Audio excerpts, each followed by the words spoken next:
texto, na verdade, dentro do mesmo tema, né? Nós estamos discutindo os limites do crescimento. Pronto, iniciei a gravação. Então, boa tarde a todos e a todas. A Mona Lisa ela vai discutir o nosso segundo texto, que trata sobre o aumento da renda e o aumento da felicidade. É o texto do Easterlin. Na verdade, esse texto ele discute o chamado paradoxo de Easterlin, tá bom? E ele está dentro da discussão dos limites do crescimento. Não vou falar mais nada, porque não quero estragar os comentários da Mona Lisa. Então, Mona Lisa, você tem a palavra. Professor, vou só ajustar uma questão aqui no meu carregador, aí eu já começo, tá? Só um minutinho. Tudo bem.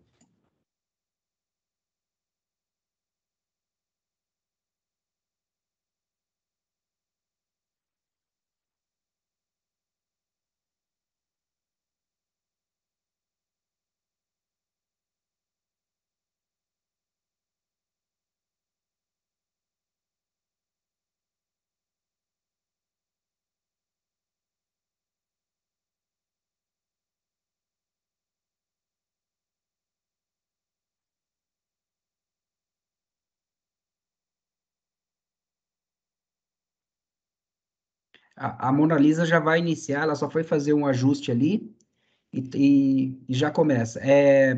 Enquanto isso, caso alguém tenha algum comentário, alguma dúvida que precisa esclarecer, nós podemos fazer isso agora, enquanto a Mona Lisa ela resolve o problema do carregador lá. Júnior, eu só queria fazer uma pergunta. Ficou dia 31 de fevereiro mesmo a entrega, né? Não é fevereiro. Não, 28. Deixa eu confirmar, mas acho que não era janeiro? É 31 de janeiro. 1 de janeiro, isso. 31 de janeiro. Não é 28 de fevereiro, não. Deixa eu só confirmar aqui. Mas é 31 de janeiro, isso mesmo.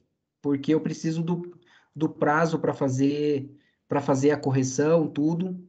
Então, não dá para deixar muito próximo da data de lançamento das notas. Pronto, Mona Lisa, a palavra é sua. Tá, obrigada. Boa tarde a todos. O meu texto, como o professor falou, do professor Richard Easterlin, da Universidade da Califórnia. O artigo é de 1995 e o título, traduzido, né, na minha tradução, é Aumentar a renda de todos vai aumentar a felicidade de todos? O autor, ele começa explicando que as pessoas com rendas mais altas, em média, são mais felizes. A felicidade, partindo do ponto de vista da melhoria de renda, é percebida pela pessoa quando ela compara o status pessoal dela com um padrão de vida subjetivo da sociedade, que é influenciada pela média de vida dessa mesma sociedade. Ou seja, se o padrão de vida da pessoa melhora e o padrão de toda a sociedade melhora, essa melhoria não é percebida pela pessoa em forma de felicidade. Por isso, o autor responde à pergunta que é o título do artigo, né? Se aumentar a renda de todos vai aumentar a felicidade de todos, com um não.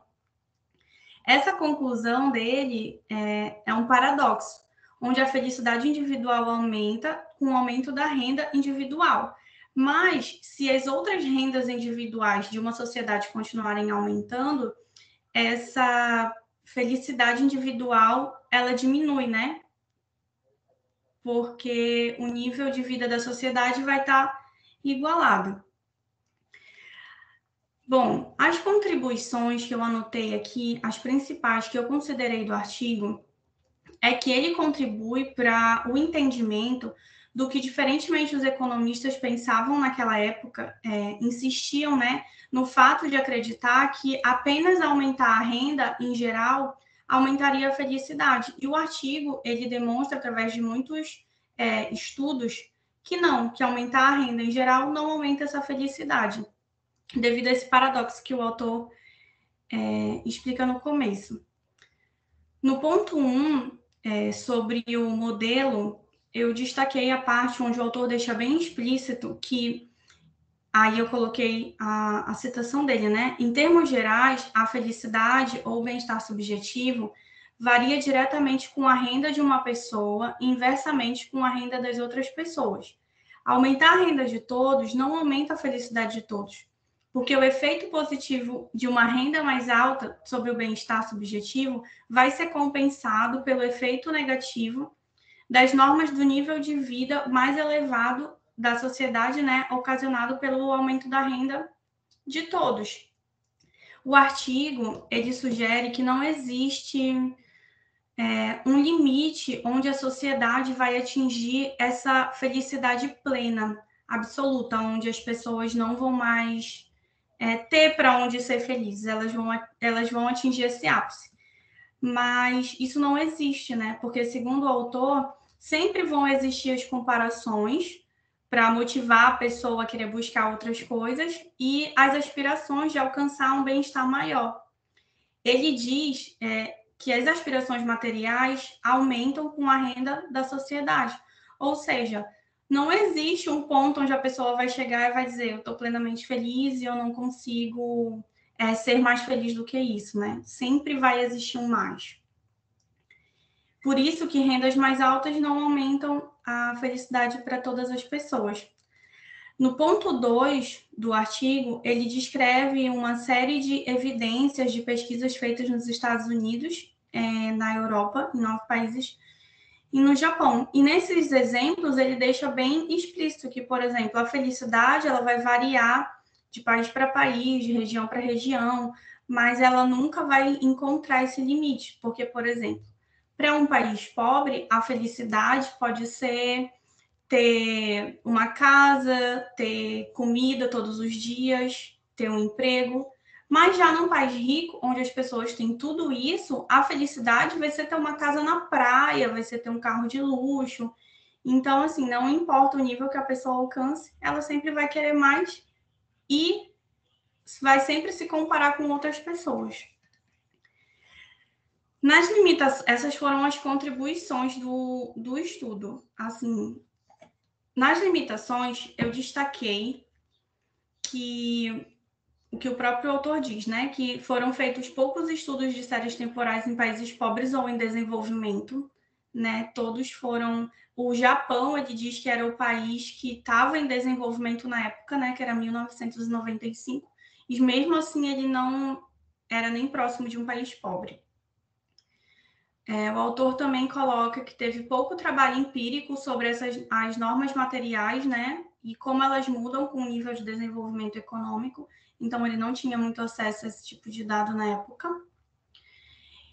E uma limitação do estudo também foi essa insistência dos pesquisadores em negar esses dados e se contentar com a concepção utilitarista, né? Onde as ações que são boas sempre tendem a promover a felicidade, que era, na época, a resposta assim, mais cômoda. Então, vamos desenvolver, vamos melhorar o PIB, mais emprego, mais renda, e tudo vai melhorar. E eu também coloquei como limitação uma questão que eu observei. Nas citações de estudos sobre a felicidade, né? Essa questão de verificar o aumento da felicidade com o aumento da renda, o autor, ele cita 2 outros estudos dele mesmo. Então, eu coloquei como uma limitação, porque não sei se era e são bem antigos, são de 1970 alguma coisa, os outros 2 artigos, que ele cita bastante em todo o texto. Então, assim, não sei se era porque não existiam outros na época, mas ele ficou se citando, então achei isso um pouco limitante. E nos pontos em que se relaciona com a macroeconomia, eu destaquei que o estudo, ele se relaciona com a macroeconomia no ponto em que ele tenta explicar uma variável econômica, que é a renda, e as suas tendências, a partir dos processos microeconômicos, que são as percepções da sociedade sobre a renda. Então, acho que aí ele se relaciona com a macroeconomia. E também porque ele tenta oferecer um conhecimento para tomada de decisão mais consciente de políticas, por exemplo, públicas e de planos governamentais para os países onde ele fez o estudo e também para o mundo. Não são assim conclusões que se pode tirar para políticas regionais, por exemplo. Então, eu acho que ele foi bem macro. E por que o estudo, né, se associa à macroeconomia ecológica?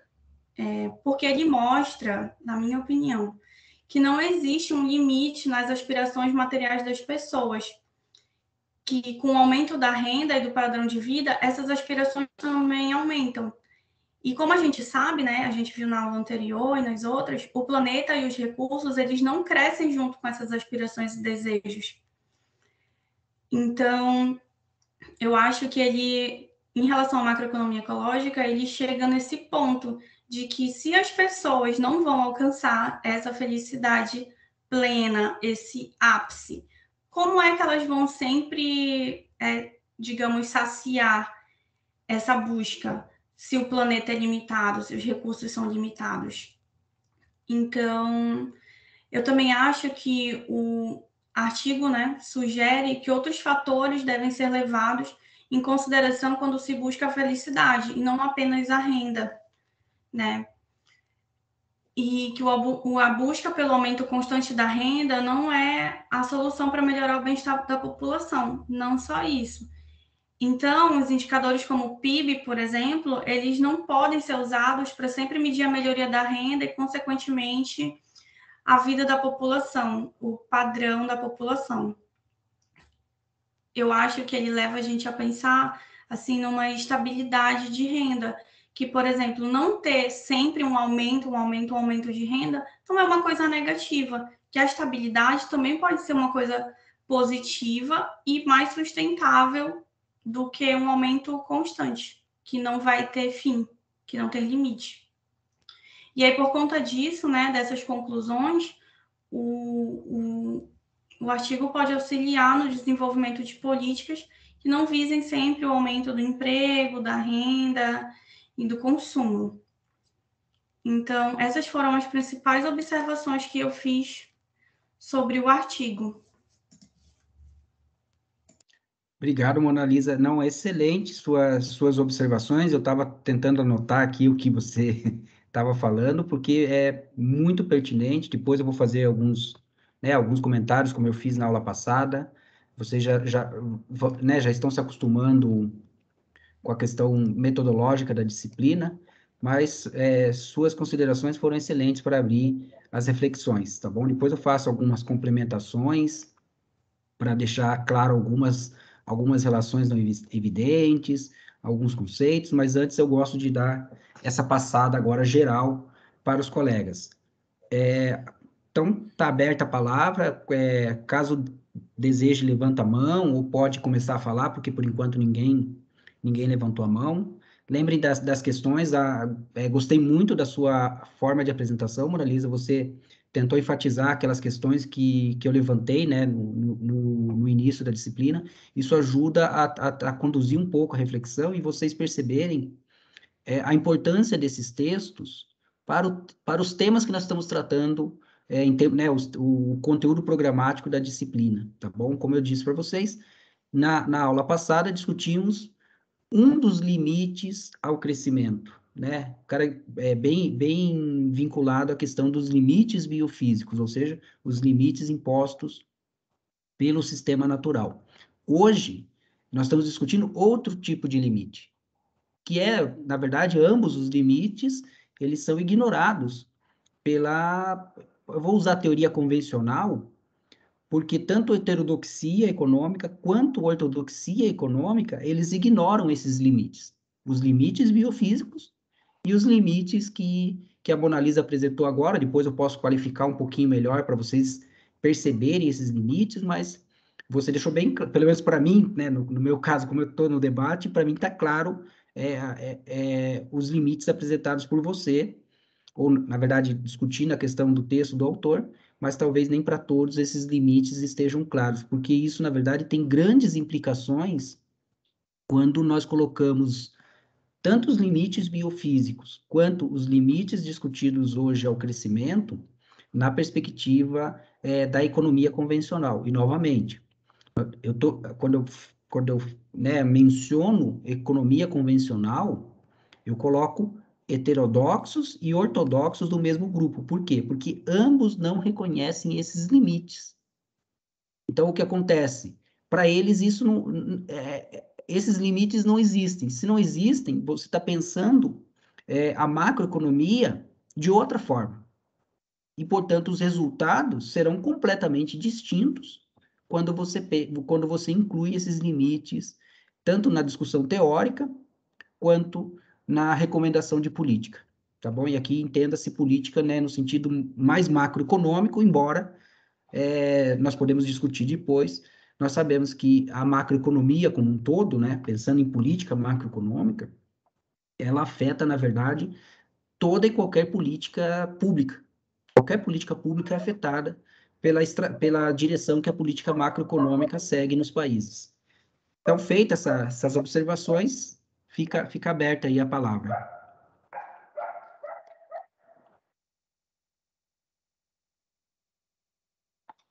Podem levantar dúvidas, pessoal. Se vocês tiverem alguma dúvida em relação aos textos, a Mona Lisa destacou algo interessante que eu posso, enquanto ninguém se manifesta, eu posso destacar aqui que ela, né, Mona Lisa, você apontou que a citação dos trabalhos pelo próprio autor como alimentação.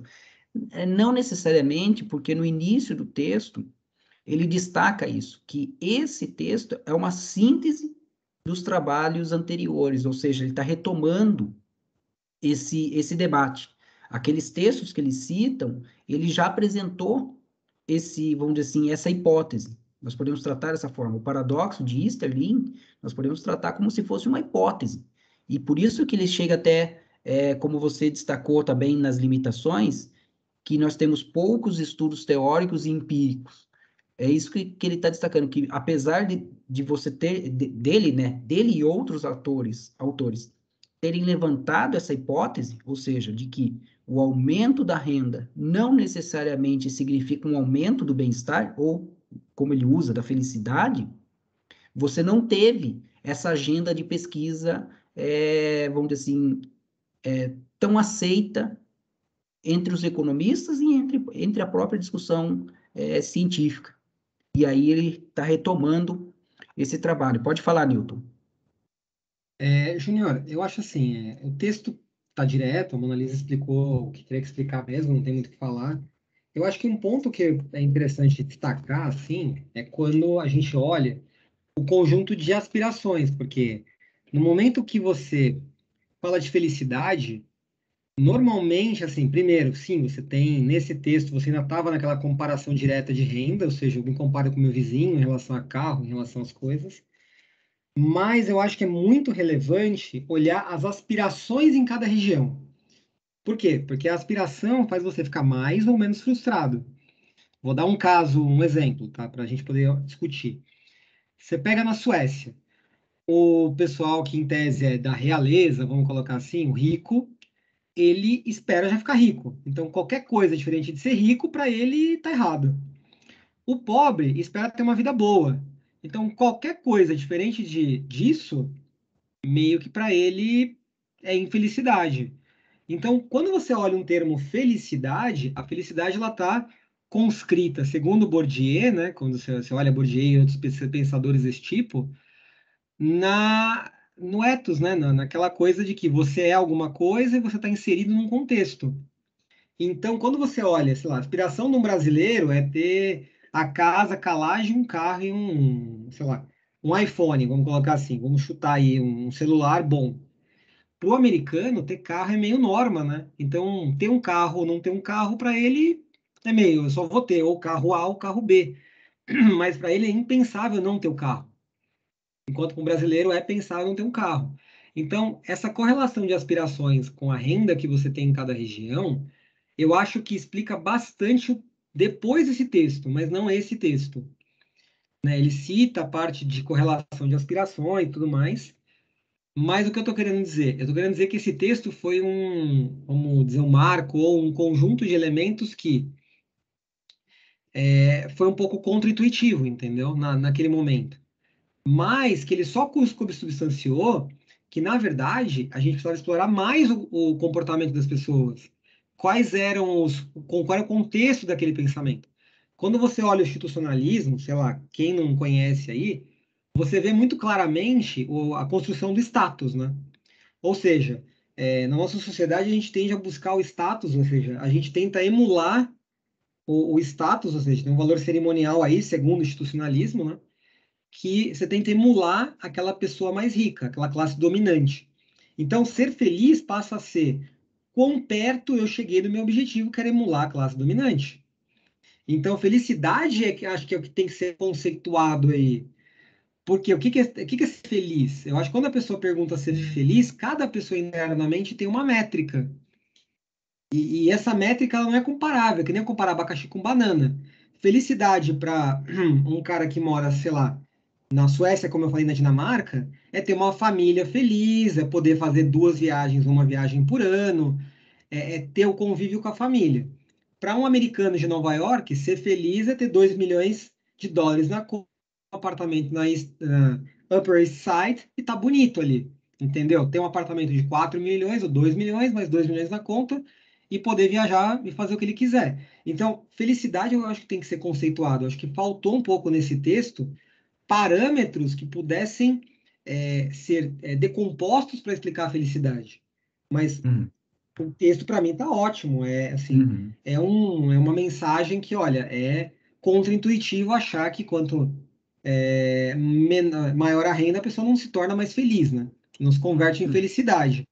Então, teria Uhum. componentes como tempo, ou seja, para ganhar mais dinheiro, você precisa sacrificar seu tempo para fazer isso? Ou não?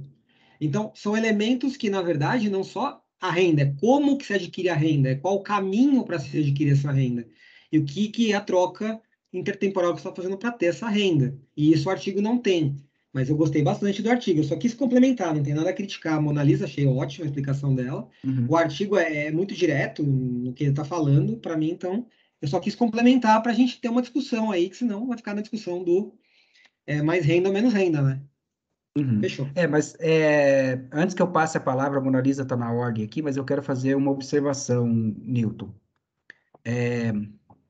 Na verdade, a discussão de mais ou menos renda, ela na discussão da macroeconomia ecológica, ela se torna essencial. Porque lembre que eu faria esse comentário depois, mas vale a pena fazer já. Lembre que quando nós estamos falando de aumento da renda, na prática nós estamos falando de crescimento do PIB. Na prática é isso que nós estamos falando. Por isso que eu destaquei para vocês que esse texto ele traz uma discussão de outros limites do crescimento em relação aos limites que nós já discutimos, os limites biofísicos, ou seja, a discussão de limites de crescimento, ela não é puramente ecológica, ela também tem componentes econômicos e sociais, ou seja, na verdade, você tem 3 grupos de limites. Você tem limites ambientais, limites sociais e limites econômicos. Então, é nesse sentido Perfeito, Júnior. Eu só que quis esse texto... ampliar. Não, não, sim. E uma outra observação, Para a Newton. disciplina está ótimo, é isso mesmo. Mais Uhum, recursos, para gerar mais recursos, para gerar mais PIB, eu preciso degradar mais. Eu isso mesmo. preciso Não, fazer mais renda, fazer mais dinheiro. mas não só degradar mais, Newton. Depois eu vou comentar um pouco, Newton, mas não é, vamos dizer assim, pode parecer uma relação óbvia, mas depois eu vou complementar, eu não quero, vamos dizer assim, atrapalhar o comentário dos colegas, mas eu queria só fazer um comentário final, tá bom? Que você falou a Beleza. respeito do conceito de felicidade e da perspectiva contra-intuitiva que foi, né, que esses estudos trouxeram. Só um pouquinho. Porque essa semana tem sido puxada, eu tô com a minha garganta já arranhando. Na verdade, por que ele não faz no texto, né, neste texto, lembra que é um texto síntese, por que ele não traz o conceito de felicidade? Porque, na verdade, toda a origem da pesquisa, ela foi baseada na aplicação de questionários, e não foram questionários pontuais, na verdade, foram questionários em série histórica. É, é, Como eu disse para vocês não necessariamente apresentarem o texto, né? Mas ao longo do texto, você tem vários gráficos que mostram estes resultados de série histórica. Então, o que acontece? O conceito de felicidade, ele está dentro destes questionários de felicidade, tá bom? Então esse é um ponto importante. E aí, o contraintuitivo, na verdade, que você começa a ter essas pesquisas e ter esses resultados, e aí que vem a questão do paradoxo, né? Porque você tem aquela perspectiva utilitarista, né? Mais é melhor do que menos. Veja, você, Sim. né? E quando você olha o período das pesquisas, então, por exemplo, na página 3, lá no meio, logo no primeiro parágrafo da seção 2, ele apresenta, né, um dos trabalhos realizado por Smith, que ele aplica os questionários entre 1946 e 1977. E que período é esse? É o período dourado do capitalismo, né? Nós sabemos disso, nós estudamos isso na economia, vamos dizer assim, é o período de ouro do capitalismo. Apesar de ser o período de ouro, o que estes questionários revelaram? Que, em termos mais subjetivos, o resultado ao longo do tempo não corresponde àquilo que essa visão utilitarista defendia. E aí que vem o paradoxo. Por quê? Porque vou dizer assim, ele revela uma realidade que é contraditória àquilo que a teoria vamos dizer assim, aquilo que a teoria afirma, tá bom? Então, é só essa observação. É por isso que ele não se preocupa em conceituar, porque justamente felicidade é um conceito complicado, mas é porque os resultados usados por ele são de questionários que buscam a captar o que seria a felicidade. E aí você tem, inclusive até a própria Mona Lisa fez essa observação, né, Mona Lisa? Que é a questão de que você tem diferenças regionais, mas aqui ele está olhando os resultados. Eu vou passar a palavra para a Mona Lisa, já me estendi demais. Obrigado, Nilton, pelas observações. Era só destacar isso, que ele utilizou os questionários, então isso é importante. Ele utiliza dados empíricos, não são, né, vamos dizer assim, apenas uma reflexão teórica. Você tem estudos empíricos e, nesse caso, com dados primários, que é muito importante isso. Mona Lisa, eu vi que você, né, levantou a mão. É bem rapidinho. Eu não tinha percebido no início do texto, como o senhor falou, que é um resumo dos trabalhos que ele já tinha escrito. Eu até tentei acessar os outros 2 artigos dele, mas não sei se é porque são muito antigos. Não consegui, só consegui ler os resumos mesmo. E a outra questão que o senhor mesmo falou é o tempo que a pesquisa foi realizada. Também foi um período bem longo e os resultados em relação à renda que o autor vai colocando lá nas evidências realmente assim são muito grandes. A renda das pessoas dobrou, triplicou com o tempo e mesmo assim elas não relatam a felicidade plena, né? É só isso. Mona Lisa, essa informação né, dos artigos, ela tá, você tem ali na página 1, né, você tem o abstract, daí na sequência você tem um pequeno parágrafo, é a última sentença em que ele fala, que ele apresenta um breve sumário, então ali porque ele cita os trabalhos antes, mas veja que ele também, e aí é importante, né, que ele reforça vou dizer assim, os resultados que ele encontrou nos estudos anteriores com novos estudos, tá bom? Como, por exemplo, eu citei para vocês aqui o trabalho do Smith em 79.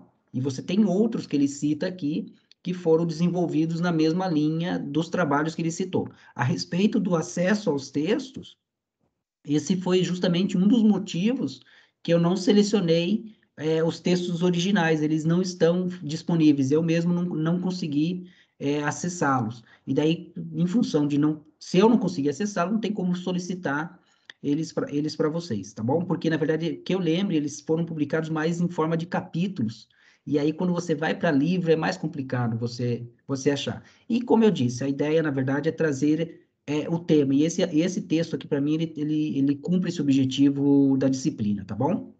Dani, você está com a palavra. Obrigado, Mona Lisa. Tá bom, obrigado, professor. Tá ótimo. Então, eu queria fazer umas considerações, queria falar algumas coisas. Eu fui de trás do artigo e procurei no El Cyber, que ele está postado lá, e ele tem 1.472 citações. Então, é incrível a quantidade de trabalhos que tem referenciado esse trabalho e da importância disso. Eu fui procurando os trabalhos, como falou o professor, e o trabalho del 74 foi o trabalho com que ele fez o postulado de paradoxo de Sterling. Então, fiquei, pues, eu não encontrei o trabalho, mas foi esse o artigo que deu a origem ao termo de paradoxo. Eu gostei muito do trabalho, a verdade, pues a gente, nas últimas, não sei falar, décadas, estamos acostumados a quantificar tudo, porque tudo números, e é difícil olhar a parte, quantificar a parte social, essa parte de desenvolvimento pessoal. E fiquei pensando muito de que jeito eu poderia quantificar a felicidade, inclusive a minha. Então, achei bastante difícil, porque, como falou Newton, a felicidade para mim é diferente a que é para você e para a Mona Lisa. Então, gostei muito disso do trabalho, pela tentativa de querer demonstrar que a maior renda não vai ser sinônimo de maior felicidade. Outra coisa que achei interessante, talvez essa parte de poder quantificar ou demonstrar que a felicidade não aumenta conforme aumenta a renda, pode ser uma limitação do estudo, porque ele tenta quantificar algo que é subjetivo. Então, tem que ser um estudo bem feito. Ele utilizou 45 pesquisas para fazer assim, os questionários. Foram 45 pesquisas em diferentes tempos da metade do século XX. Então, acho que isso dá peso para o trabalho que ele fez. Uma parte que gostei muito foi quando ele diz que os Estados Unidos, depois da época do período de pós-guerra, da Segunda Guerra Mundial, ele aumentou vertiginosamente o PIB, mas a felicidade teve um comportamento oposto. Então, ele conseguiu demonstrar que não necessariamente a felicidade vai crescendo da mão da renda. Depois ele faz uma comparação que tem com o Japão, e acontece quase o mesmo. Antes de que eles conseguiram aumentar a renda, a felicidade deles era alta, mas quando começou a aumentar o PIB, a felicidade começou a descer. Então, ele, mais uma vez, demonstra que acontece esse postulado que ele diz, e ele utiliza diferentes países da Europa, acho que foram 9 países da Europa, e ele consegue mostrar como esse aumento, essa diminuição da felicidade vai dar mão com o comportamento do PIB. Eu gostei muito eu fiquei pensando, eu fiquei muito, não sei se falar impactado, mas a gente não está acostumado a olhar esse tipo de coisas em quanto a felicidade, em quanto ao desenvolvimento pessoal, sino só son números. Y es él, como lo vio ese archivo, demuestra que o PIB es un indicador que no puede ser utilizado para para poder medir o desenvolvimento ou a evolução do país. Então, eu gostei muito do artigo. Acho que seria só isso por enquanto. Obrigado, Dani. Eu coloquei aqui no chat para vocês o que o Dani começou falando sobre a questão de tentar mensurar, né, a felicidade, em razão de todos esses questionamentos a respeito né, do uso do PIB, como o Dani acabou de falar, como um indicador de bem-estar. Apesar, não vamos entrar nesse debate, mas, né, embora todo mundo fale que o PIB não é um indicador de bem-estar, não é um indicador de desenvolvimento, não é isso e aquilo, nós economistas, né, na teoria econômica, nós sabemos que o uso dele ele é feito dessa forma, e da mesma forma o uso político dele, né, em termos de políticas. É só você ver como que os países são classificados como países desenvolvidos. O grande peso é dado à renda, principalmente ao PIB per capita. E os outros indicadores, eles vêm a reboque. E naquele sentido que nós sabemos. Por que que você usa o PIB per capita ou a renda? Porque se você tem uma renda, né, muito mais alta, vou dizer assim, quase que como uma relação determinística, você vai ter uma educação melhor, uma saúde melhor, e assim por diante, vamos dizer, aqueles componentes mais subjetivos do bem-estar de maneira automática e determinística. Uma observação também, e aí, antes, eu convido vocês a verem esse indicador, para vocês, ali você tem, esse é um dos indicadores, na verdade, você tem em vários países pesquisas mais subjetivas, no sentido, desculpa, pesquisas no sentido de fazer essa avaliação de bem-estar mais subjetiva. Inclusive, eu não sei se vocês sabem disso, inclusive o IBGE ele faz esse tipo de pesquisa também. Essa pesquisa mais subjetiva aqui no Brasil, tá bom? Então, nós temos, vamos dizer assim, hoje nós temos uma quantidade de dados nessa abordagem mais subjetiva de bem-estar do que nós tínhamos no passado. Então, nós temos mais evidências empíricas. Não é o caso do nosso debate aqui, eu estou levantando para vocês, depois eu vou falar um pouco mais sobre as implicações disso, né, tanto dos limites biofísicos, quanto desses outros limites que nós estamos discutindo hoje, mas para aqueles que têm interesse, né, em conhecer a metodologia, em ver, você consegue acessar os dados, melhor, os microdados, né, os dados primários das pesquisas, então dá para você fazer outros tipos de análises e etc., que, né, dependendo do seu interesse. Tinha um comentário final que eu me esqueci agora que o Dani comentou, mas se eu lembrar, depois eu falo. Eu vou passar a palavra para o Kel. Kel, Eu não acho que eu vou falar muita coisa diferente dos colegas, não. Eu concordo com tudo que eles falaram. Mas, assim, eu acho que a felicidade é uma questão de percepção também, né? E é por isso que o meio ele é tão importante para a pessoa responder a pergunta se ela é ou não feliz. Então, ela tenta analisar em que lugar ela está na sociedade, se ela está num lugar onde ela tem um prestígio naquela sociedade, onde ela consegue ter uma maior renda perante os seus vizinhos, os seus familiares, ou se ela vive num lugar onde ela se sente frustrada porque você está naquele meio, mas você não consegue absorver todas as oportunidades que as pessoas que estão em volta de você conseguem. Então, eu acho que existem fatores culturais também que influenciam nessa questão da percepção de que você é ou não feliz. E eu acho que o que o autor quer colocar é mais ou menos o que o Newton falou também, se você tem um crescimento econômico, se esse crescimento econômico ele não consegue ampliar tanto assim a felicidade das pessoas, por que que a gente tem que focar tanto no crescimento econômico que acaba degradando ainda mais o meio ambiente? Por que que a gente não começa a focar em outras questões, em tentar entender quais são os aspectos culturais que faz essa pessoa não ser tão feliz quanto ela deveria? Quais são os aspectos emocionais que essa pessoa tem, o que a gente precisa mudar em outras áreas e não simplesmente focar só no ter mais, nessa necessidade consumista, porque é nisso que move também a economia, né? A nossa sociedade ela é muito pautada no crescimento econômico, no vamos aumentar a quantidade de capital, vamos investir, vamos acumular e isso porque a nossa sociedade ela é movida a isso, ela gira a isso, ela cria emprego com isso. Então a gente precisa, sei lá, mudar um pouco, tentar entender outros aspectos para a gente conseguir saber o que afeta a nossa felicidade para além dos bens materiais. obrigado, Kel. Excelente observações. Eu já faço um comentário antes que eu esqueça o que eu ia comentar do Dani. Dani, o estudo não foi apenas com os 45 questionários. Na verdade, essa citação, essa informação que eu passei para vocês é de um dos estudos.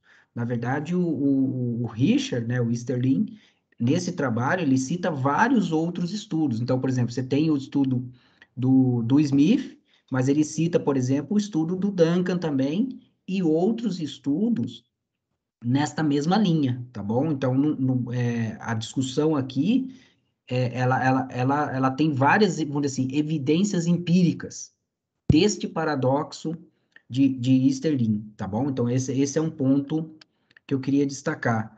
O outro, bom. olha, estava na minha cabeça o outro ponto, eu acabei esquecendo de novo. Oh, meu Deus, era esse mais um, agora já lembro de novo. Peço desculpa, Dani, mas era um outro aspecto que eu ia destacar da tua fala, mas eu já lembro, como eu lembrei agora. A respeito do que o Kel falou, a questão central é o seguinte. Ah, lembrei, Dani, lembrei. Você falou da questão dos Estados Unidos. Acontece o seguinte, que esses debates, ou melhor, essas reflexões sobre os limites do crescimento, tanto os limites biofísicos, quanto os limites econômicos e sociais, né, eles emergem nos países desenvolvidos, porque você nesses países, esses foram os primeiros países, claro que temos que ter um pouco de cuidado com esse tipo de afirmação que eu vou falar para vocês. Na verdade, os países desenvolvidos, eles foram os primeiros a, teoricamente, quase que também empiricamente, universalizar a questão dos bens básicos e serviços básicos, ou seja, esses países, eles praticamente resolveram o problema econômico básico, aquele problema econômico original que eu não lembro se eu já falei para vocês, mas é o problema econômico básico, que é a universalização e garantia de acesso aos bens e serviços básicos. Então, os países desenvolvidos, eles resolveram esse problema. A questão é, apesar deles terem resolvido esses problemas, a estratégia tanto teórica como aplicada de crescimento econômico, ela permaneceu. Até mesmo quando eu assisto alguns eventos e eu tenho oportunidade, eu pergunto para os economistas, se o crescimento econômico é um meio para o desenvolvimento, o que justifica países desenvolvidos continuarem buscando o crescimento econômico? Se o crescimento econômico é um meio, eles já são desenvolvidos. Então, na prática, segundo essa lógica, eles não precisariam mais crescer. Segundo essa lógica teórica. Mas não é isso que você vê. Você, além de não ver políticas que considerem essa situação, ou seja, eu já sou desenvolvido, então eu não preciso mais crescer. Você também não vê no corpo teórico dominante, tanto ortodoxo quanto heterodoxo, uma contribuição teórica. Porque, veja, não é simplesmente você reconhecer que existem os limites ao crescimento, sejam limites biofísicos, sociais e econômicos, mas você precisa também desenvolver tanto o modelo teórico, ou seja, a teoria, para esse contexto em que você reconhece os limites, mas também, e talvez até mais importante do que a própria teoria, no sentido, vamos dizer assim, de pesquisa científica, é você pensar nas recomendações de política. Então, por exemplo, quais são as recomendações de políticas para países que já são desenvolvidos? Se eles são desenvolvidos, as recomendações não poderiam ser de crescimento do PIB, deveriam ser outras, políticas para países pós-crescimento do PIB. Por quê? Porque eles alcançaram já a situação de desenvolvimento, entenderam? Então, veja, você na verdade, ao reconhecer os limites do crescimento, os limites do crescimento, tanto biofísicos quanto sociais e econômicos, você coloca a necessidade de toda uma nova agenda de pesquisa, ou seja, uma agenda de pesquisa pós-crescimento, então, ou seja, que você já não precisa mais do crescimento nesse contexto, ou não precisa, ou o crescimento já não contribui, ou também ele não está disponível. Porque, veja, se você tem limites biofísicos, significa que o crescimento ele pode não estar disponível, além de outros poréns, você pode ter, por exemplo, você pode ter também que o crescimento não esteja disponível por próprias questões sociais, e vocês destacaram muito nisso, nessa questão dos aspectos culturais, dos aspectos sociais, das diferenças regionais, e etc. O caso do Japão é bem emblemático nisso, né? Porque o Japão, ele não tem, pelo menos não tinha, né? Um perfil de consumo tão ocidental, no sentido daquele consumismo desenfreado, né, da acumulação de bens, né, de busca do crescimento, o que, em parte, justifica, vamos dizer assim, o baixo crescimento do Japão ao longo da década de 80 e 90, que justifica, em parte. Por quê? Porque como o Japão, também sendo um país desenvolvido, ele universalizou e garantiu o acesso aos bens e serviços básicos, o consumo ele não ia responder da mesma forma que ele respondeu antes de você universalizar. Então, você não tinha consumo.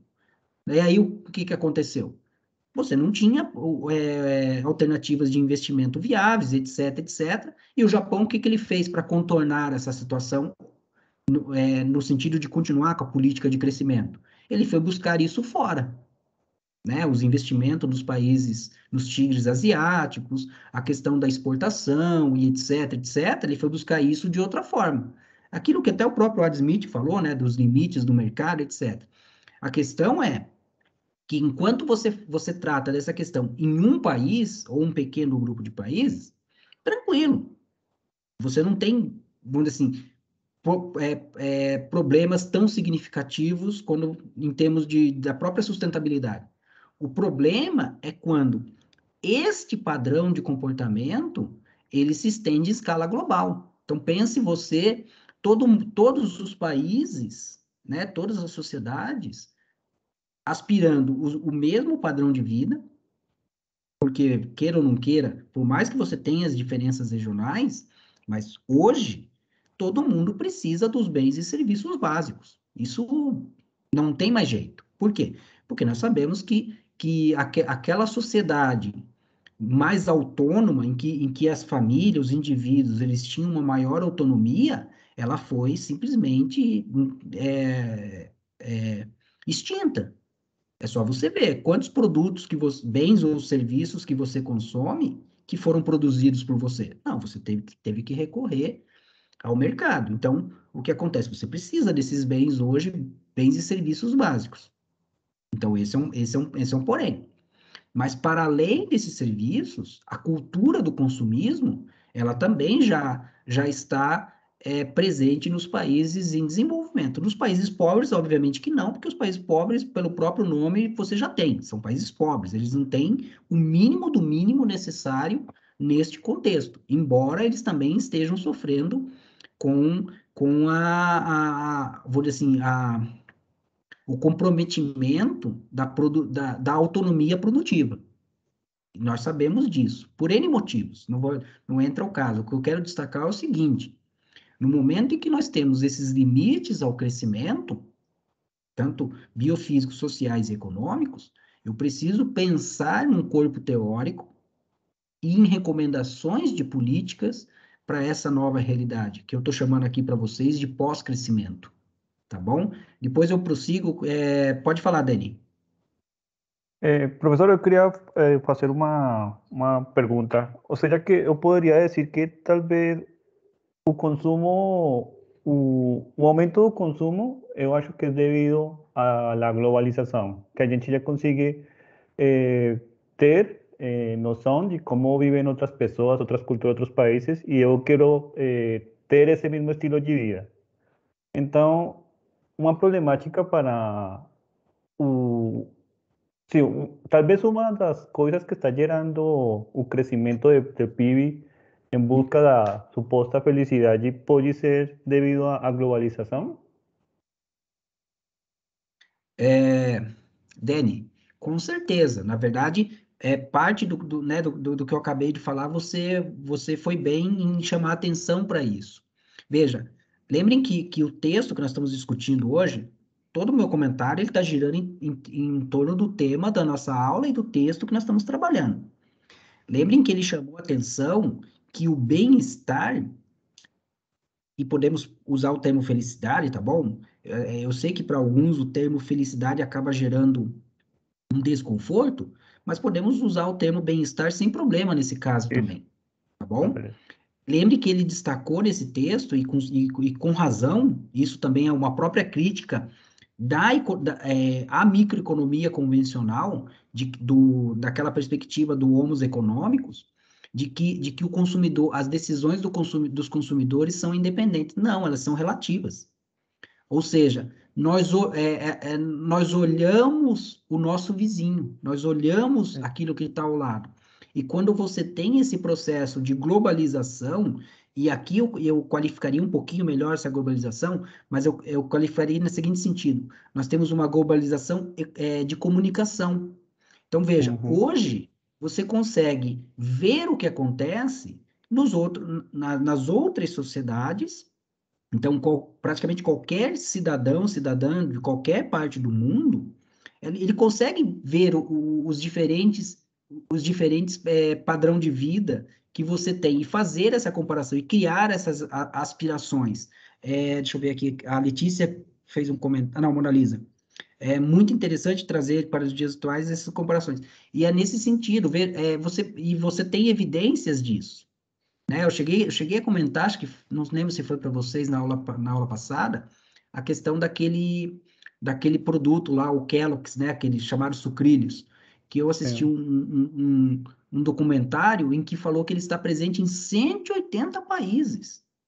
Então, você veja, nós sabemos que esse tipo de alimento, ele começou lá nos Estados Unidos por conta das características de desenvolvimento dos Estados Unidos e se tornou um produto característico do café da manhã nos Estados Unidos.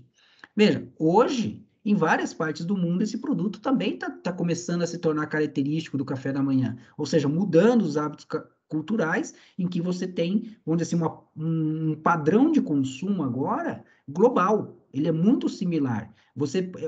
Outro que fica muito evidente, né, nós temos o smartphone, mas por exemplo, os carros, né, você viu que no Brasil,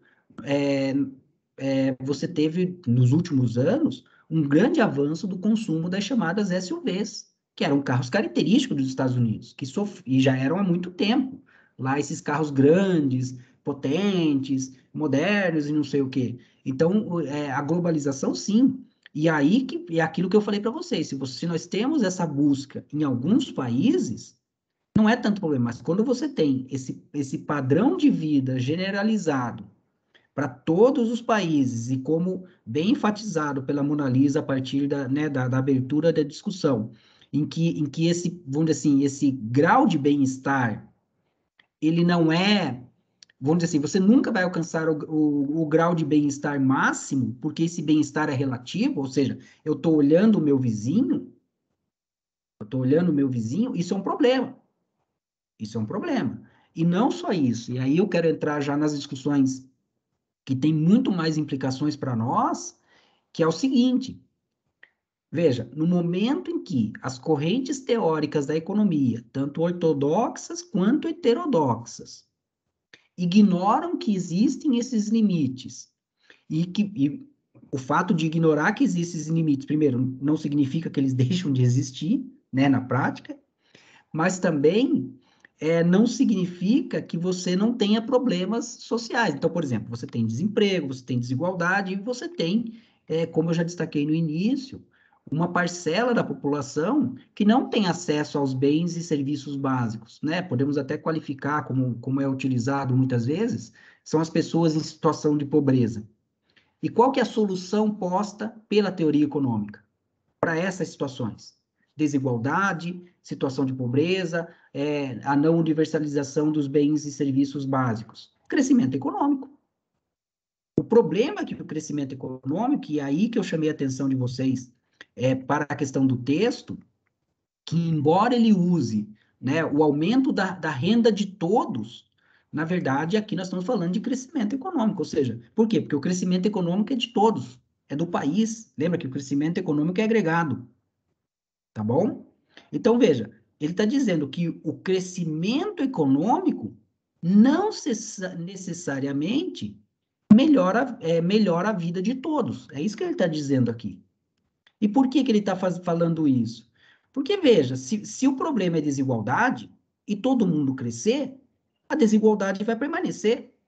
Como que você resolve desigualdade?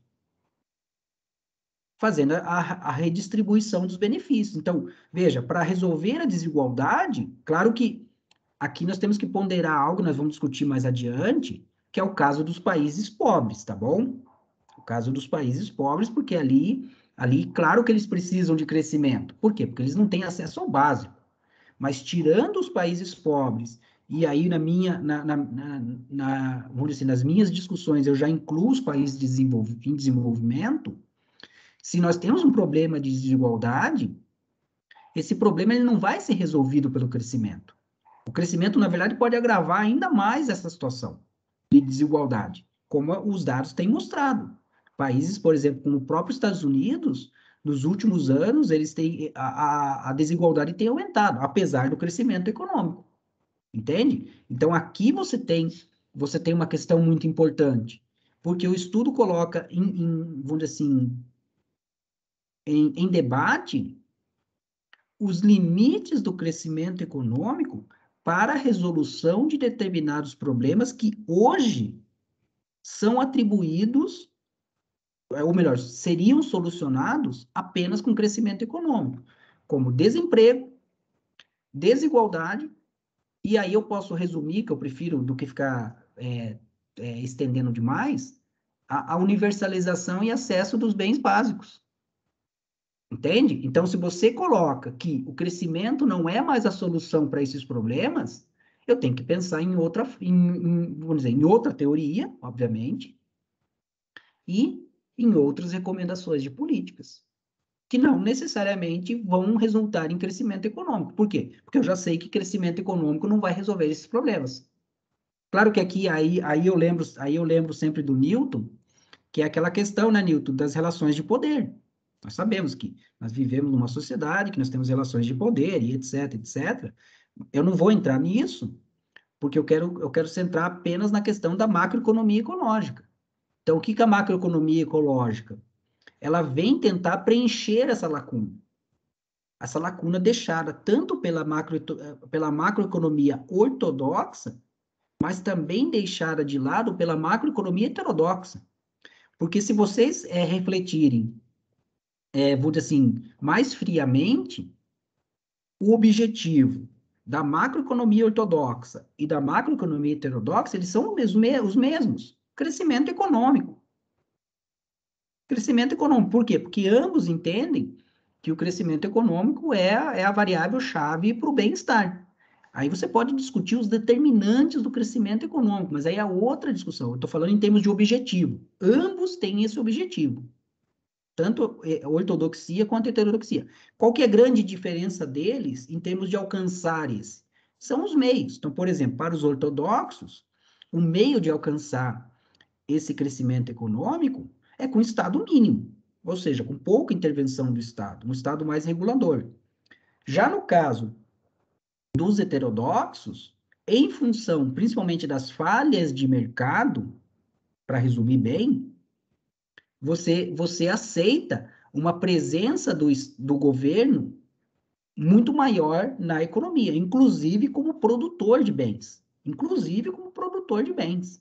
Não apenas, por exemplo, na parte de regulação ou na de transferência de renda, mas inclusive como produtor de bens. E percebam que a única coisa que muda é o meio. O objetivo continua sendo o mesmo, de que você precisa do crescimento e não esqueçam que é o crescimento em qualquer situação. Percebam que você não tem uma teoria na ortodoxia e na heterodoxia pós-crescimento, você não tem. Então, eles não têm como justificar nada. A teoria é assim mesmo. Então, dado essa lacuna, a macroeconomia ecológica ela vem preencher essa lacuna. Ou seja, desenvolver uma macroeconomia pós-crescimento. E por que isso acaba sendo importante? Porque se você tem um sistema econômico que ele só se sustenta pelo crescimento econômico, então veja, hoje a análise da dívida pública ela é feita em relação ao PIB, não é verdade? Então, se você não pode crescer o PIB, significa que você vai ter um problema com a dívida pública. Por quê? Porque ela pode aumentar em termos de PIB e você criar situações que nós conhecemos.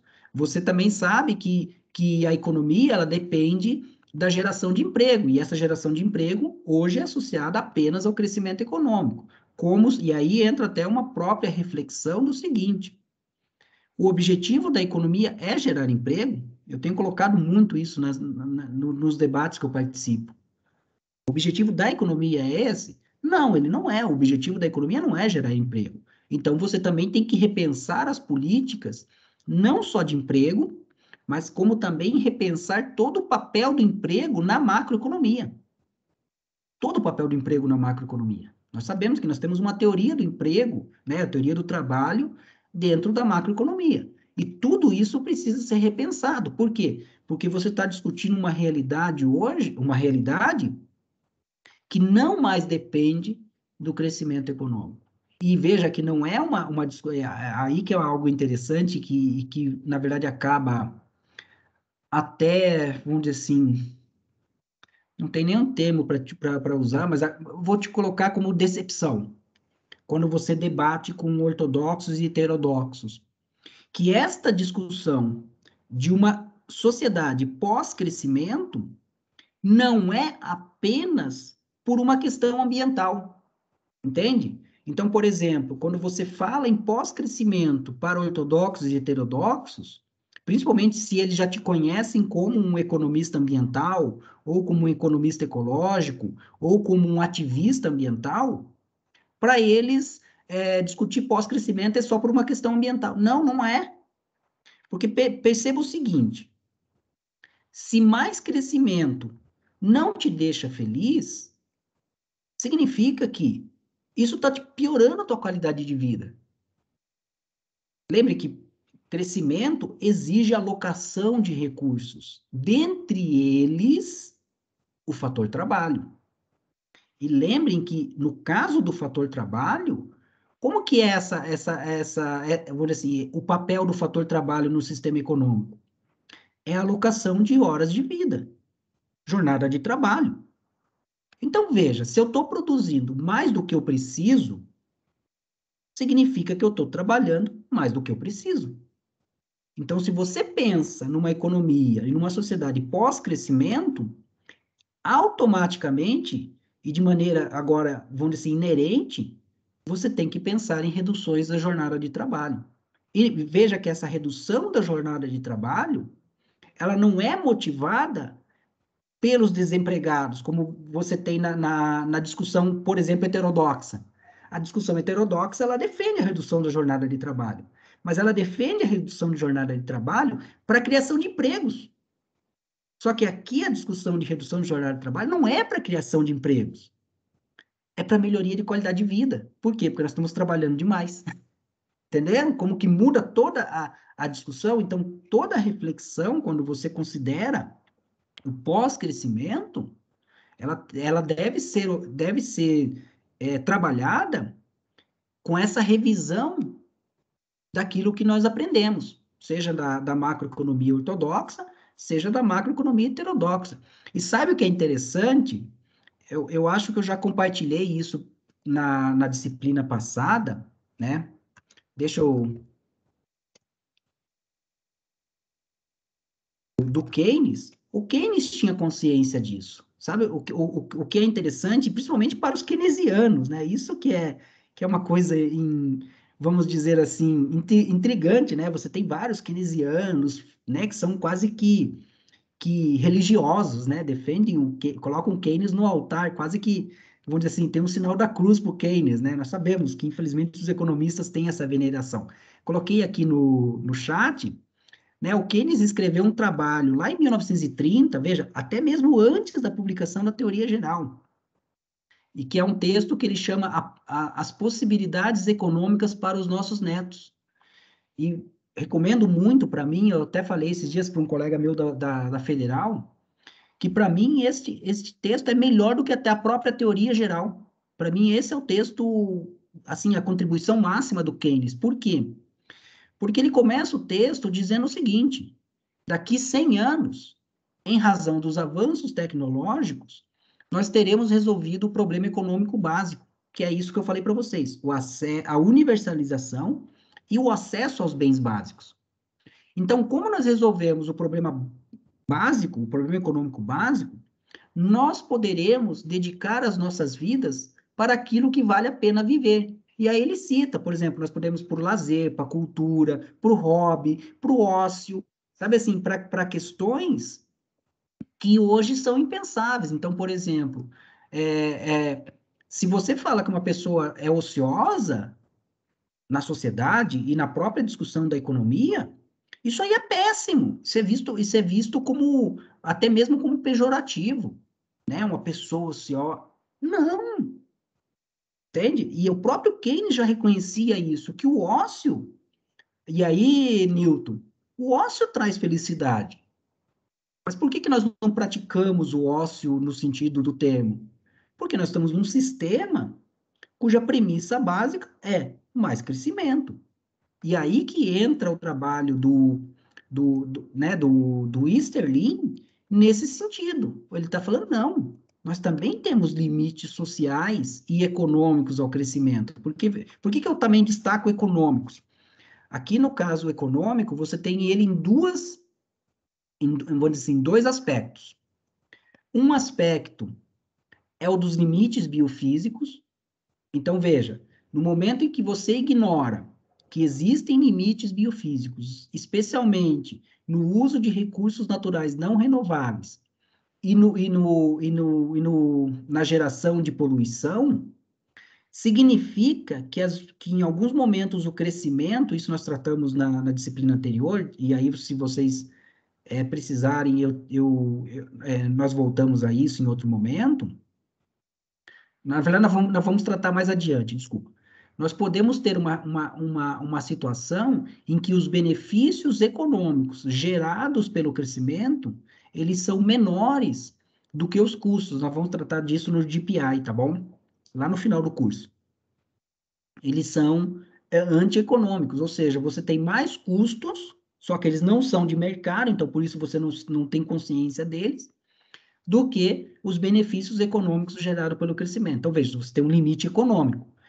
Para fazer um paralelo com vocês, aqueles que já estudaram microeconomia, é a chamada regra de quando parar, ou seja, custos marginais igual a receitas marginais. Então, enquanto o custo marginal é menor do que a receita marginal, a empresa aumenta a produção.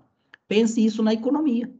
Enquanto os custos marginais do crescimento econômico são menores do que os benefícios marginais gerados pelo crescimento econômico, o crescimento econômico é bom, ou seja, melhora em termos econômicos a sociedade. Mas chega um momento que isso se inverte. Então, esse é um dos limites econômicos.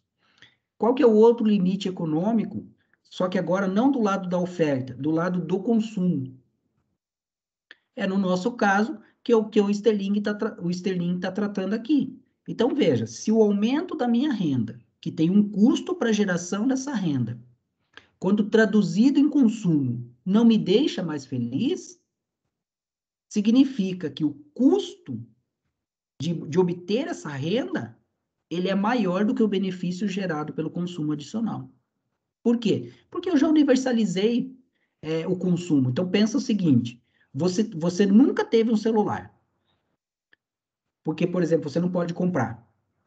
Quando você consegue o dinheiro e compra o celular, o teu bem-estar é máximo para aquele produto. Ou porque você não tinha, né? Ele é máximo. Mas você já tem o celular. Só que as empresas estão, como vocês sabem, ficam lançando a cada 6 meses um celular novo. E você vê teus amigos comprando esse celular novo, te coloca numa situação, às vezes, desconfortável. Poxa, teu celular não tem vamos dizer, essa função. Não só isso, você tem o problema dos aplicativos, teu celular começa a ficar lento por uma questão que nós já sabemos que é programada, etc, etc. O que te faz? Você tem que pegar a tua renda e comprar um segundo celular. Mas não necessariamente porque você precisa, mas é porque o contexto social, e lembra do que o bem-estar é subjetivo, te obriga a comprar um segundo celular. Só que o bem-estar gerado por esse segundo celular, ele é muito menor do que o primeiro. Ele é muito menor. Por quê? Porque você já tinha o celular. Você só comprou porque o contexto social em que você está inserido acabou te obrigando a fazer essa compra, além das questões técnicas, etc. Então, ou seja, você também tem um limite econômico do lado biofísico, do lado econômico. Entenderam? Então, veja, você tem vários elementos que ilustram esse limite. Um deles, como eu disse aqui, é a questão do próprio, né, que nós tratamos aqui da felicidade, ou do bem-estar. Eu prefiro usar um pouquinho o termo bem-estar, porque eu sei do preconceito que a maioria tem com o termo felicidade. Mas bem-estar é felicidade. É você estar satisfeito com a vida que você tem, tá bom? Então, percebam que nós temos evidências que colocam essa lacuna, né? A lacuna que eu disse para vocês de uma macroeconomia pós-crescimento. Porém, não apenas uma macroeconomia pós-crescimento. Eu também, em função dos problemas ambientais, nós vamos discutir isso, mas isso já foi discutido na aula passada, que foi levantado pelo Clube de Roma, em função dos problemas ambientais, tanto países pobres quanto países em desenvolvimento, eles não podem mais adotar a mesma estratégia adotada pelos países desenvolvidos. Entenderam? Eles não podem adotar mais essa estratégia. Portanto, eu também preciso pensar macroeconomias para contextos de países em desenvolvimento e para contextos de países pobres. Entende? Eu tenho que além de preencher uma lacuna na macroeconomia, considerando o pós-crescimento, ou seja, uma macroeconomia para países desenvolvidos, eu tenho que pensar uma macroeconomia para países em desenvolvimento e uma macroeconomia para países pobres. Algo que nós também não temos. Se vocês perceberem, o que nós temos é a macroeconomia. Para qual país? Qualquer país. Para qual tempo? Para qualquer tempo. Então, por exemplo, para os países pobres, hoje eu teria uma macroeconomia para países pobres. Porém, conforme esses países fossem resolvendo o problema da universalização e garantia dos bens básicos, esses países também precisariam de uma macroeconomia pós-crescimento. Perceberam? Então, ela também não é estática, ela é dinâmica. Só que essa macroeconomia pós-crescimento para países pobres e desenvolvimentos, talvez não seja a mesma macroeconomia do pós-crescimento para países desenvolvidos. Por quê? Porque nós temos características distintas. Então, veja, hoje um grande problema, e agora com esse problema no Oriente Médio, lá no Afeganistão, um grande problema para os países desenvolvidos chama-se imigração.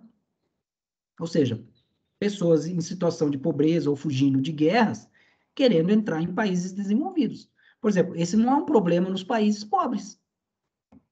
Não tem pessoas querendo ir para países pobres. Então, enquanto eu preciso uma macroeconomia nos países desenvolvidos que incorpore a variável imigração, nos países pobres, não. Perceberam que eu tenho que levar em conta as especificidades regionais também na macroeconomia?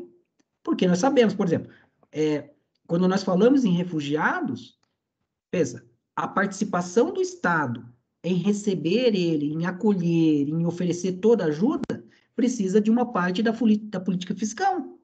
Você tem que ter essa política fiscal ativa. E como que você vai fazer isso num cenário de pós-crescimento? Sem comprometer determinadas metas. Isso além de outras questões que nós vamos discutir ao longo da disciplina. Eu não estou avançando.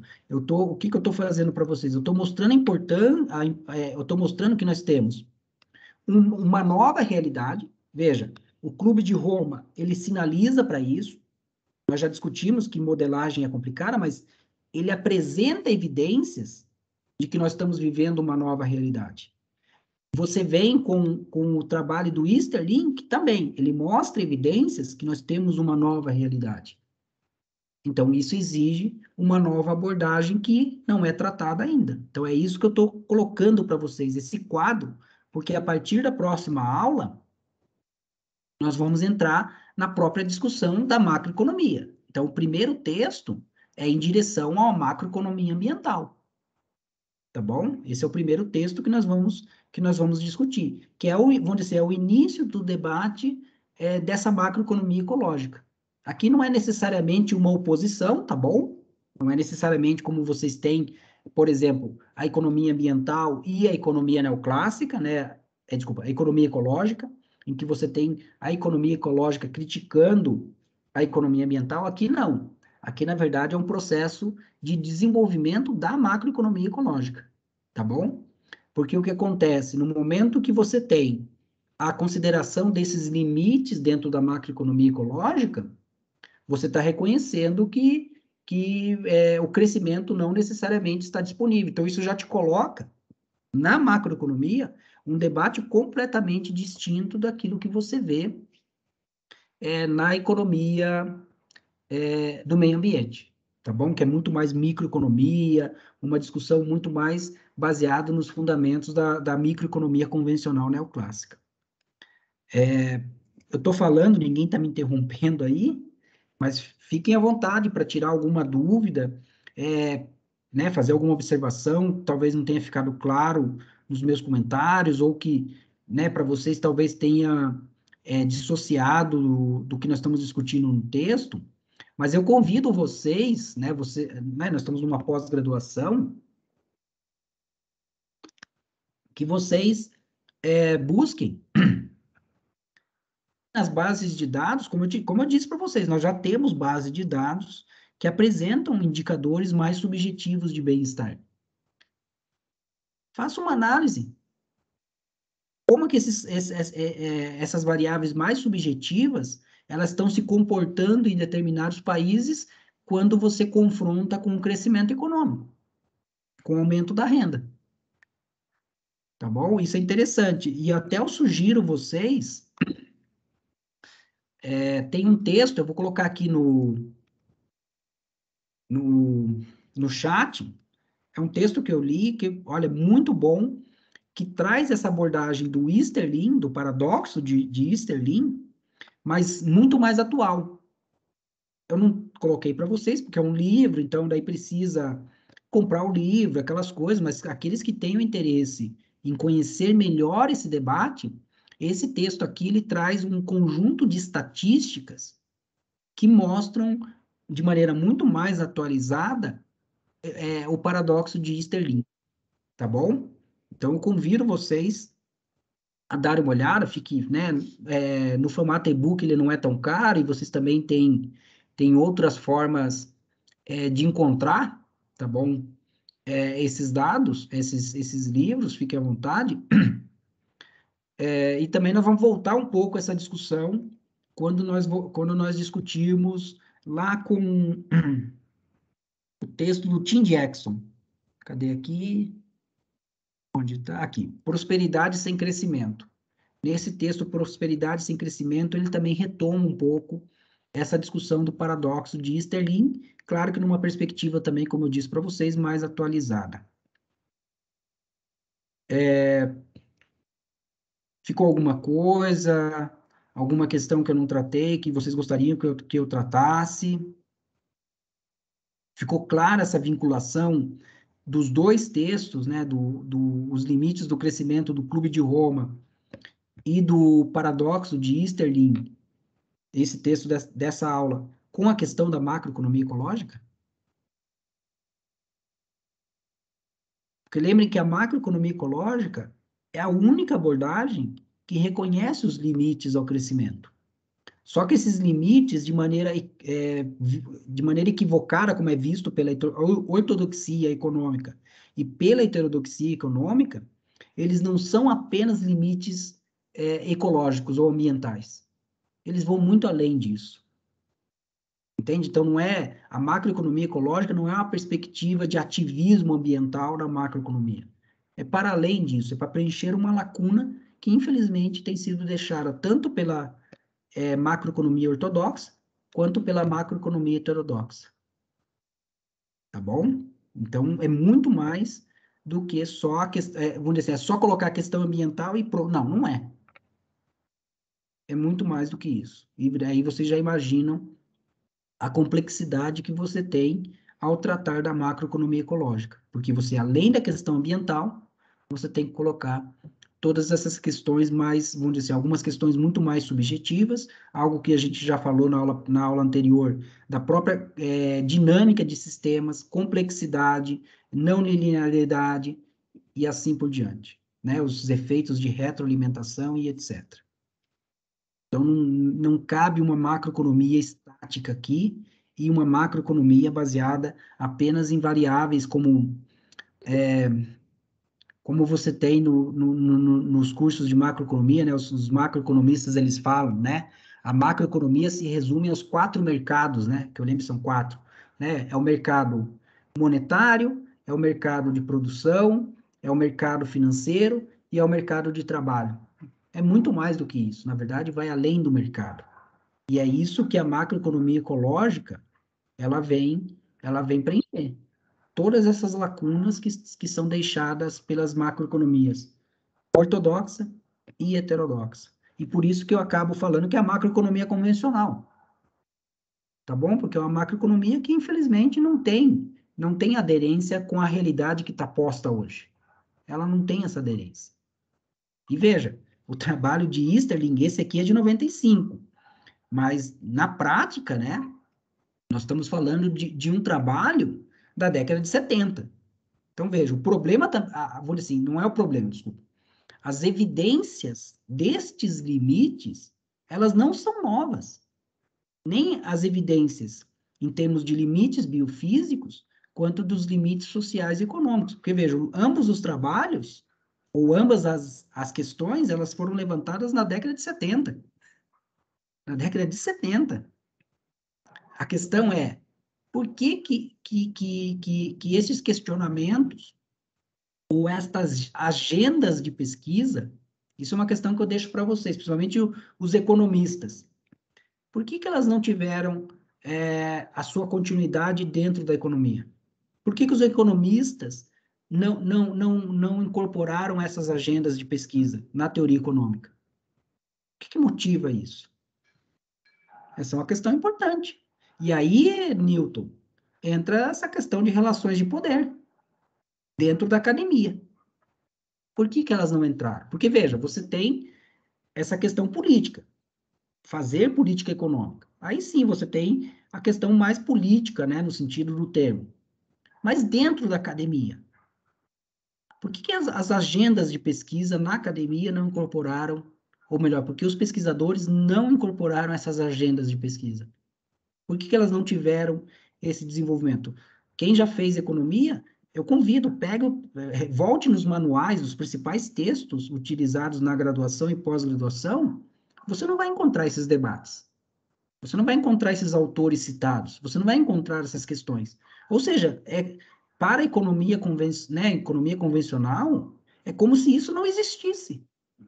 Como se esse debate não existisse. E isso é péssimo, né? Principalmente porque, como eu falei para vocês, o fato de você não reconhecer que existe, não significa que não exista. Ou seja, esses processos, eles continuam. Tá bom? E aí você tem que as recomendações de políticas, elas acabam sendo equivocadas. Elas acabam sendo equivocadas. Tem outro texto que eu acabei sugerindo para vocês também, enquanto vocês não falam aí, né? Que é, cadê aqui? É esse aqui, ó. Vou colocar também no chat ali. Esse é um texto bem interessante dentro do nosso debate que trata dos limites. Esse aqui, ó. E é aqui, só um pouquinho. Enough is enough. Esse é um texto que trata também. Tem um outro que foi publicado recentemente pelo Tim Jackson. Eu li ele, muito interessante, uma abordagem que você gostaria, que você, Newton, vamos dizer assim, é bem da forma que você gosta de trabalhar, vamos dizer assim, uma reflexão um pouco mais filosófica dessas questões. Foi publicado agora em 2021, acabei de fazer a leitura. Muito bom esse texto também, que vem trabalhar nessas, vamos dizer assim, que eles são complementares, ou melhor, que eles refletem essa agenda de pesquisa aberta pelo paradoxo de Easterlin, tá bom? Essa agenda de pesquisa. Qual que é a diferença? Que esses autores aqui, exceto o primeiro aqui, o do Spirit Level, não, mas os outros dois, eles são conduzidos por economistas ecológicos. Então, eles não estão na agenda da economia convencional. No caso do primeiro, nem tanto. Aqui você tem esqueci o nome é uma das Piquetins, tá bom? Ela envolve, acho que não é Kate, acho que é Kate Piketty. Isso, Kate Piketty, tá bom? Então, você tem, não necessariamente, economistas ecológicos como autores desse livro, mas eles tratam também, isso é importante, mas eles também não tiveram, você não vai encontrar esse tipo de bibliografia nos cursos de economia, te digo assim, ponto. Nos cursos de economia você não encontra esse tipo. Pessoal, o que eu tinha para falar para vocês, acho que eu falei tudo agora. Algum comentário, alguma crítica? Vocês estão em silêncio aí?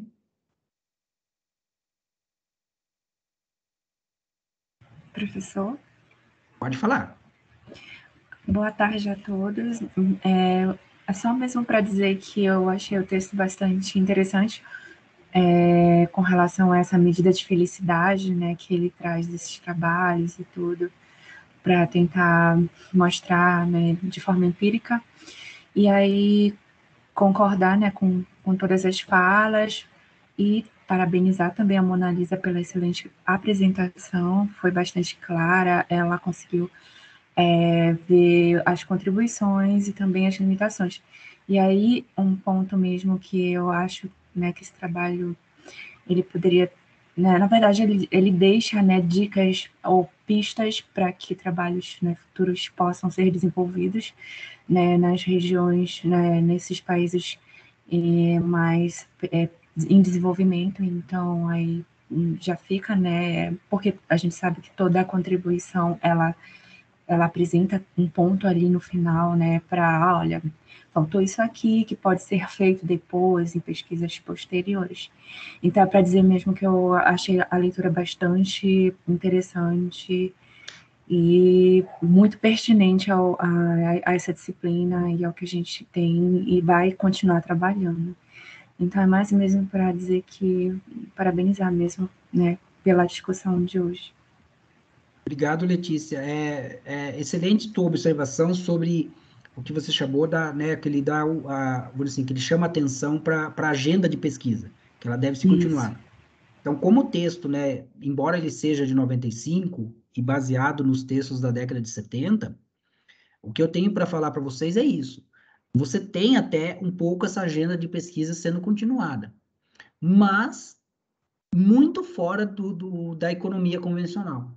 Então, né, para nós que estamos na economia, por exemplo, aqui é um programa de pós-graduação em economia. Isso gera um pouco de dificuldade, porque nós não estamos familiarizados com esses trabalhos.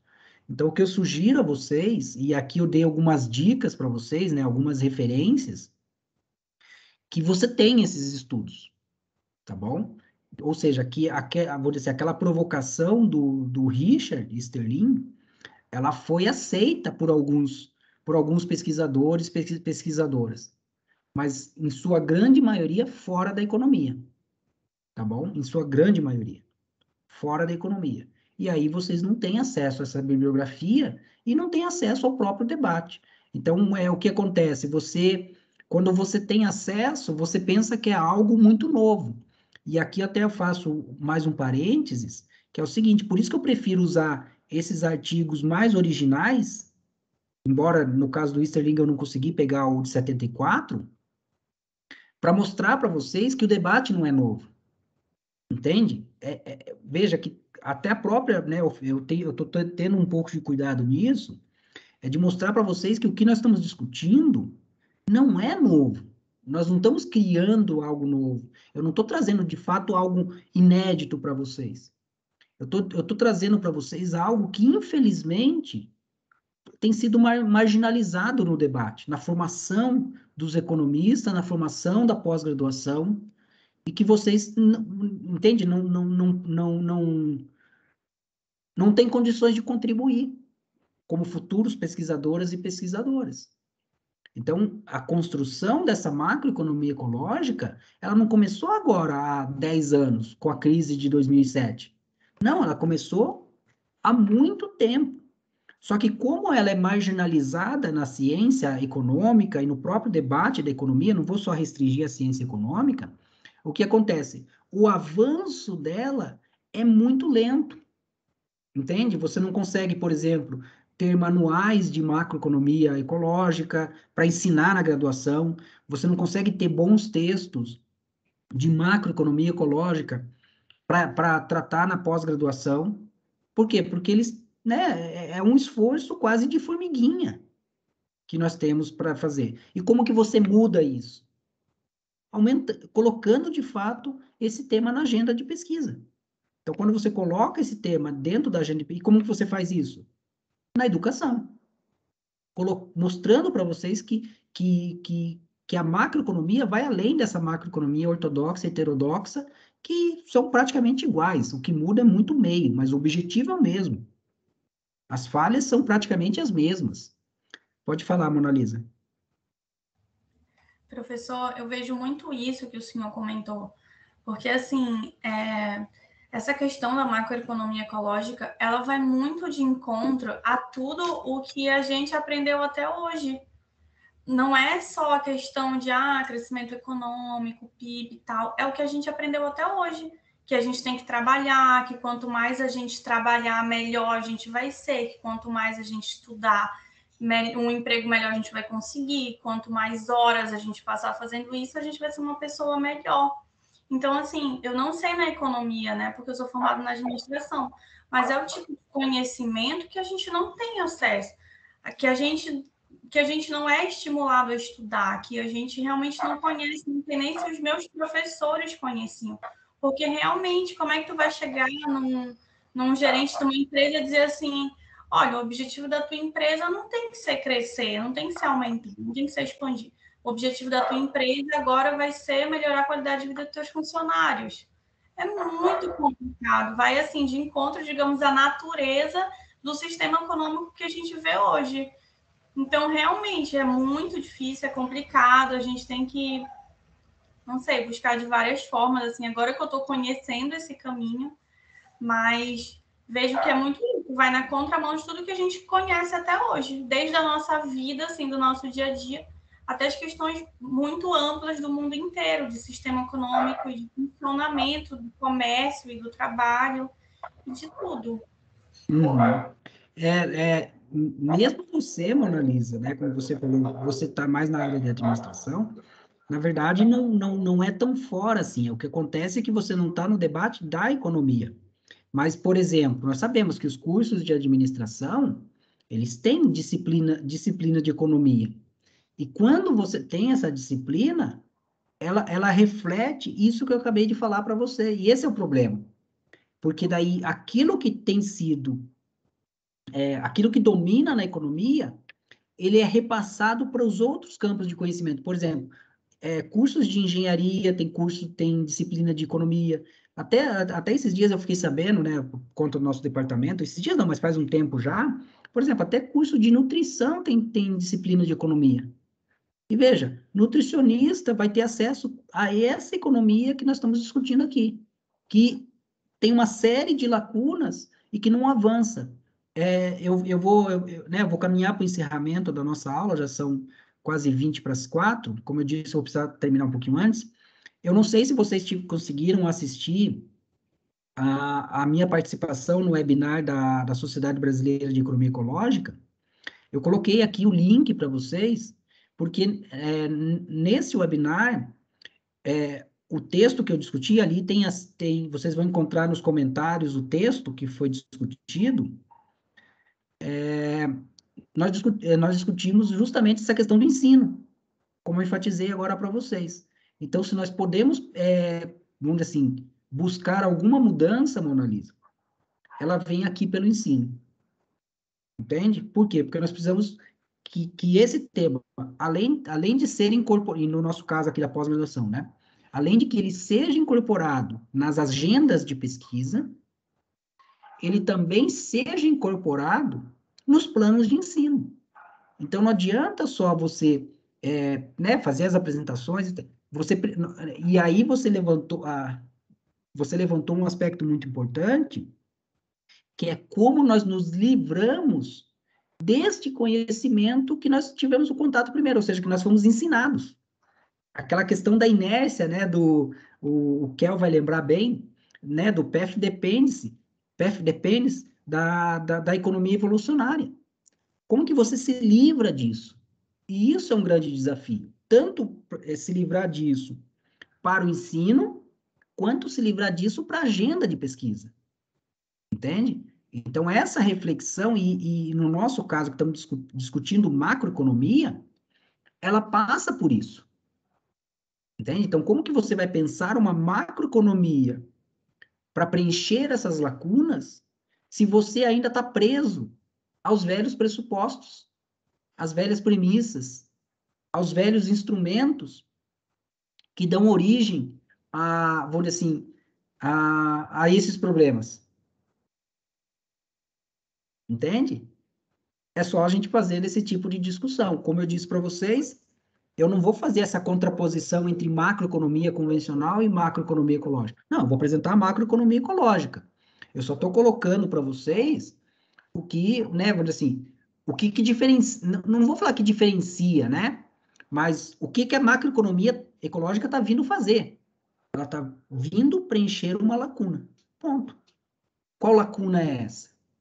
A lacuna é deixada no caso de uma discussão de pós-crescimento, uma discussão dos limites do crescimento. Então, você tem que discutir os limites, que esses limites não são apenas biofísicos, mas eles são econômicos e sociais, que você tem que discutir. E, para isso, você tem que construir, né, apresentar todo um novo conjunto de teorias, modelos e de recomendações de política para essa nova realidade. Tá bom? Ou seja, você precisa avançar muito nessa questão. E não apenas como você pode, né, você poderia pensar, mas não seria, nós vamos discutir isso mais adiante, né? Então, por exemplo, um dos textos que nós vamos discutir cadê aqui? Em direção a uma macroeconomia ecológica pós-keynesiana. Será que é apenas adaptar os modelos já existentes? Será que isso é suficiente? É uma questão que fica aberta. Será que é suficiente só adaptar os modelos? Então, por exemplo, é só colocar a dimensão ambiental e pronto. Nós superamos, nós preenchemos essa lacuna? Não sei. E essa é uma questão que está aberta. Então, vamos dizer assim, qual será a base teórica dessa macroeconomia ecológica? Será a teoria keynesiana mesmo? Tenho minhas dúvidas. Por quê? Porque nós sabemos que a teoria keynesiana, em grande medida, é uma teoria de curto prazo e é uma teoria voltada a ciclos econômicos. Por quê? Porque quando você tem uma situação abaixo do pleno emprego, entra a macroeconomia keynesiana. Quando a economia supera essa situação de abaixo do pleno emprego, você tem uma macroeconomia ortodoxa. Não sei se vocês conseguem, se vocês visualizam desta forma. É isso. A macroeconomia keynesiana, ela só surge no momento da economia abaixo de pleno emprego. No momento que isso é superado, você sai com a macroeconomia keynesiana. Mas veja, se você agora não está mais discutindo nesta perspectiva de que esse abaixo do pleno emprego é ruim, ou seja, não é necessariamente função da economia gerar emprego, não é o objetivo dela, como que você vai trabalhar a macroeconomia keynesiana agora? Não dá para trabalhar nas mesmas bases, né? Nas mesmas premissas. Você tem que trabalhar em outras premissas. Tá bom? Então, né, se vocês não tiverem mais dúvida, mais comentários, podemos encerrar por aqui. Então, lembrando, né, acho que a Letícia entrou um pouquinho depois. Letícia, dia 8, acho que, não sei se todos, mas aqueles que não estavam bem no início mesmo da aula, dia 8 nós não temos aula, porque aqui em Curitiba é feriado local, tá bom? Então, nós nos vemos apenas no dia 15, e aí quem vai abrir a discussão é o Kel, tá bom? Lembro a vocês, que vocês podem também preencher lá os próximos textos que nós vamos discutir, É importante isso, como eu disse, todo mundo vai ler. Então, vamos dizer, o problema não é uma questão de leitura, é apenas quem está disposto a abrir a conversa. E vocês perceberam, uma conversa, né? A Mona Lisa, o Newton fizeram muito bem, e vocês já têm exemplos, né, de como fazer essa conversa. Não tem certo ou errado, mas apenas colocar algumas reflexões a partir da leitura de vocês. Eu só chamo atenção, aqui o Dani colocou, para esse texto mesmo, Prosperidade Sem Crescimento, porque ele é um livro, tá bom? Sim, eu estou Então, lendo ele agora, professor. isso mesmo, Coincidencialmente comecem comecei a a ler ler, faz pouco. mas vocês vão gostar muito desse texto, é um texto que, vamos dizer assim, ele deu, não só esse, mas esse texto, junto com alguns outros, eu falo para vocês que esses textos, eles deram um impulso na agenda de pesquisa da macroeconomia ecológica. Sabe, aqueles textos que eles dão uma reforçada no debate, são textos assim, esse é um deles. O outro, que infelizmente eu não vou poder colocar para vocês, porque também é um livro, mas só que ele não está público. É o próximo texto, que vamos dizer assim, a gestão, né, o managing sem crescimento, que é o do Peter Victor. É um livro, ele publicou um livro, na verdade já está até na segunda edição, mas eu vou usar o artigo dele, porque a ideia é trazer a essência do modelo em que ele trabalha, para uma economia sem crescimento, mas administrada, isso que é interessante. Tá bom? Não vou adiantar, né, dar spoilers para vocês dos nossos temas, porque vocês vão perceber que para vocês, grande parte do que nós estamos tratando aqui é novo. Vocês nunca viram, a exceção de alguns aí que podem, né, principalmente o Newton e o Kel, porque eles participaram da disciplina anterior e algumas coisas eu já mencionei para eles, mas não vai repetir a disciplina, né, Kel e Newton. A disciplina de macroeconomia ecológica é totalmente diferente, tá bom? Nós já começamos na próxima aula com alguma proposta de macroeconomia ecológica, tá bom? Então, obrigado, pessoal. Até dia 15. Vamos ficar aí com um período